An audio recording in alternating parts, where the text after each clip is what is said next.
China should dismount from its high horse. Well, folks, this is the subject material of today's video editorial, today's strategic analysis. This is Rajeev Sharma.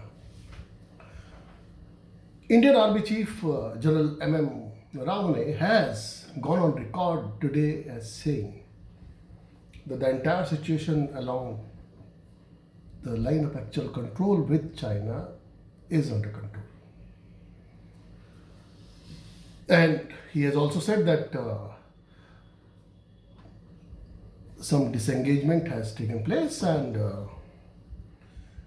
whatever it is, the rest, the remnants, that also will be taken care of. There are reports that Chinese troops in large numbers, in significant numbers, have retreated by 3 kilometers. But that isn't enough. And because Chinese had incursed 8 kilometers into the Indian territory in Ladakh, in the Pangong Tso region, that is, Tso means lake, Pangong Lake region, and the Galwan Valley. Now, why I say that China should dismount from its high horse? Well, there are 3 reasons. One is economic, second is diplomatic, third is strategic. And all 3 are intertwined. First of all, China must realize that if it wants to be a superpower, which it aspires to be, then it has to have a restrained behavior. It cannot go on nibbling into neighbours' territories or up its ante here, there, everywhere in South China Sea, within its own territory, one China, 2 systems like Hong Kong and India. Economic reason is very important.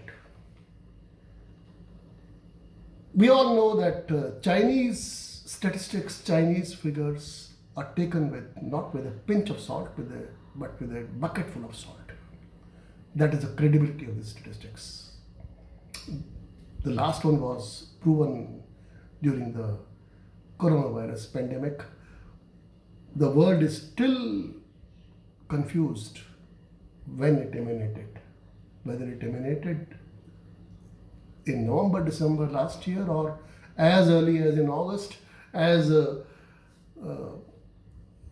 American study has offered to say. Well,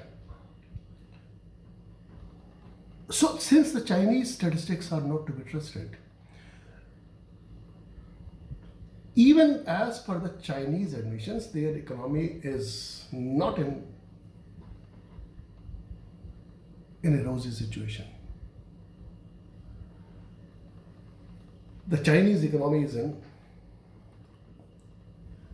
in bad shape. It may be in dire strait, we don't know. But since it is a one-party rule, since it's not a democratic country, since the structures there, the statistics there also are not transparent, so one can surmise that the economy there may be far worse, though we don't know actual truth. Even if, let's push it under the carpet, the actual truth. Let's go by their own admitted figures.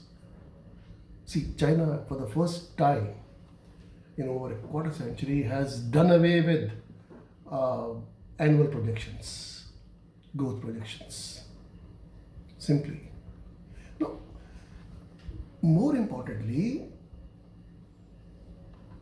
the coronavirus pandemic is going to cost hugely, diplomatically and economically, as well as strategically, to China in months to come, perhaps in a year to come, Australia, okay, I'll come to the strategic part later. I was talking about economic part.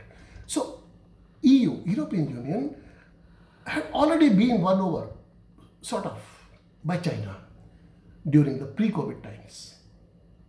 Huawei is an example. Many European countries preferred Huawei for their 5G network as their own networks were proving to be much costlier. And EU was at loggerheads with US because US has all along been, Trump administration has all along been, has been raising a red flag, a red rag over Huawei, saying that these will compromise the security in this the nation, and these are listening devices, and they will penetrate deep into the structure of political, social fabric of the country. So now European Union is showing signs of realizing its mistake and shaking the dragon off its back. It may cost huge economic terms, on economic terms, as far as China is concerned. Also, we don't know whether several European countries which are really hardest hit in terms of number of deaths, in terms of number of cases of coronavirus positive, they are preparing to send a bill to China. For example, German Bild paper has actually drafted a response, a bill running into hundreds of billions of euros. UK and France may not be far behind. And then what about US? What about Brazil? What about Russia? So, economically, China must dismount from its high horse for economic reasons. Now, come to political. See, its good friend Russia. See where it is on the coronavirus table. Over 500,000 cases. Russia too is not a democratic country. Russia maybe, and Russia is seething under the oil price crash. Russia needs China, but they must be seething with anger over the Chinese virus, so-called Chinese virus. Australia, which used to be the wrecker-in-chief, which was the wrecker-in-chief of Quad, strategic quadrilateral involving US, Japan, Australia, India, many years ago, is now in the forefront of 116 countries who are demanding an international transparent investigation into the origins of the coronavirus pandemic. And as recently as yesterday itself, in fact, Scott Morrison, the Australian Prime Minister, has gone on record as saying that we will not be intimidated. We will not be intimidated by China. China has been mooting the proposal of stopping its students from studying in Australian universities, which is almost a $25 billion industry per annum for Australia, sorry. Now, let's come to the strategic costs. I have already mentioned Australia, Quad. This is one. Quad is being reformed.